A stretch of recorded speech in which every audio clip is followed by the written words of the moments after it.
Dear student, Hindi की कक्षा में आप सबका हार्दिक अभिनंदन है। तो हमने जो है कल चैप्टर किया था जॉर्ज पंचम की नाक का सार। आज हम जॉर्ज पंचम की नाक के प्रश्न उत्तर पर चर्चा करेंगे, अतिरिक्त प्रश्न उत्तरों पर चर्चा करेंगे। ठीक है, मैं एक प्रश्न के साथ इसके आंसर भी आपको बता रही हूँ। रानी एलिजाबेथ द्वितीय के आगमन की कैसे खबरें अखबारों में छपी। रानी एलिजाबेथ द्वितीय के आगमन पर सभी अखबारों में उनके शाही दौरे की तैयारियों की खबरें छपी। रानी कहाँ कहाँ जाएगी, कब कौन सा सूट पहनेगी, उस सूट का कपड़ा कहाँ से आया, उस पर कितना खर्च आया है, आदि आदि खबरें प्रमुखता से छपी। साथ ही उनकी जन्मपत्री छपी, उनके पुत्र फिलिप के कारनामे छपे, उनके नौकरों, रसोइयों, खानसामों और अंगरक्षकों तक की जीवनियाँ छपी। हद तो तब हुई होगी जब रानी के कुत्तों की फोटो भी अखबार में छपी।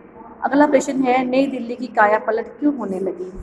इसका उत्तर होगा कि नई दिल्ली में इंग्लैंड की रानी एलिजाबेथ द्वितीय अपने पति सहित दौरा करने वाली थी। भारत के शासक उनका शाही सम्मान करना चाहते थे, इसलिए नई दिल्ली को पूरी तरह राजकीय सज धज में संवारने जाने लगा, यहाँ तक कि उसकी काया पलट हो गई। ठीक है, अगला प्रश्न है कि जॉर्ज पंचम की नाक को लेकर आंदोलन कब हुए थे और क्यों। ठीक है, इसका उत्तर होगा कि आज़ादी के बाद जॉर्ज पंचम की नाक को लेकर राजनीतिक दलों ने आंदोलन किए थे। किसी दल को मत था कि जॉर्ज की नाक काट देनी चाहिए, कोई दल उसे सुरक्षित रखना चाहता था। इस पर सभी दलों के लोग पक्ष और विपक्ष में बंटे हुए थे, इसीलिए वे किसी निर्णय पर नहीं पहुंच सके। ठीक है, अगला प्रश्न है कि राजनीतिक जॉर्ज पंचम की नाक किसने काटी। इसका उत्तर होगा, पाठ को पढ़कर ऐसा लगता है कि किसी उग्र एवं स्वाभिमानी भारतीय ने जॉर्ज पंचम की नाक काटकर गुलामी के अपमान का बदला लिया होगा। ठीक है, अगला प्रश्न है, राजनीतिक आंदोलनों और बहसों पर लेखक की क्या राय है।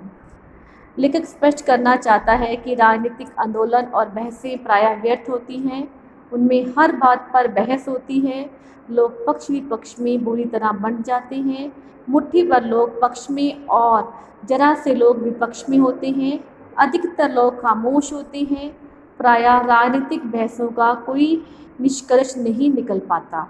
ठीक है, अगला प्रश्न है कि इस पाठ में सरकारी खैरख्वाह किन्हें कहा गया है। तो इस पाठ में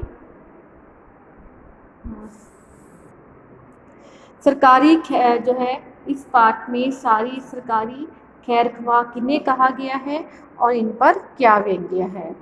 ठीक है, इसका उत्तर होगा कि इस पाठ में सरकार के शुभ चिंतकों को सरकारी खैरख्वाह कहा गया है। उन पर ये व्यंग्य है कि वे जैसे तैसे सरकार को चलाने में रुचि रखते हैं, उन्हें राष्ट्रीय स्वाभिमान में कुछ लेना देना नहीं होता, उन्हें जॉर्ज पंचम की काली करतूतों से कुछ लेना देना नहीं है, ना ही देश हित में किए गए बलिदानों की चिंता है, उन्हें तो जैसे तैसे संस्कार को चलाते रहने की चिंता है। ठीक है, अगला प्रश्न है कि सरकारी खैरख्वाह ने क्या निर्णय लिया और क्यों। सरकारी शुभचिंतकों ने यही निर्णय लिया कि रानी एलिजाबेथ के आगमन पर जॉर्ज पंचम की कटी हुई नाक को वापस लगाया जाए। आशय ये है कि अंग्रेजों की फिर से स्तुति की जाए, उन्हें भारत की शान कहा जाए। क्यों? क्योंकि सरकारी शुभचिंतक राष्ट्रीय स्वाभिमान को भूल चुके हैं। आज़ादी के बाद वे जैसे तैसे सरकार में बने हुए रहना चाहते हैं और ऊपरी शान शौकत बनाए रखना चाहते हैं। अगला प्रश्न है कि इस पाठ में सरकारी तंत्र और अखबारों पर क्या व्यंग्य है। ठीक है, इस पाठ में सरकारी तंत्र और अखबारों की मिली भगत पर गहरा व्यंग्य है। सरकार अपने फैसलों को गलत सही ठहराकर मनमाने ढंग से अखबारों में छपवाती है। अखबार वाले भी सच की गहराई में गए बिना सरकारी फैसलों का ज्यों का त्यों छाप देते हैं। एक प्रकार से अखबारों का अपना कोई स्वतंत्र आधार नहीं है। तो अगला प्रश्न है कि विदेशी माल के प्रति मोह पर लेखक ने क्या व्यंग्य किया है। लेखक ने विदेशी माल के प्रति मोह को देखते हुए जबरदस्त व्यंग्य किया है। उसने व्यंग्य किया है कि हम भारतीय आज दिल दिमाग, तौर तरीके, रहन सहन, बाल डांस तक विदेशी तर्ज पर अपना चुके हैं।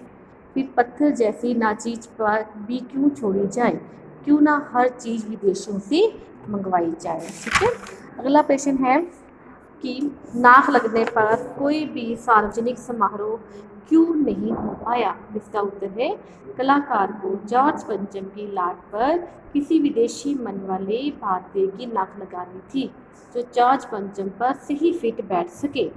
इस मामले में सभी सरकारी नेता और अधिकारी डरे हुए थे। उन्हें डर था कहीं उनकी नाक ही जॉर्ज पंचम की नाक पर फिट ना कर दी जाए। इसीलिए सभी ने उस दिन कोई सार्वजनिक कार्यक्रम नहीं किया, कोई स्वागत समारोह तक में नहीं गया। दूसरा कारण ये था कि ये दिन भारत के लिए शर्म का दिन था। अब भी विदेशी मोह में भारतीय की बलि चढ़ाई जा रही थी। इस शर्म को छिपाने के लिए कोई सम्मान समारोह आयोजित नहीं हुआ। Thank you.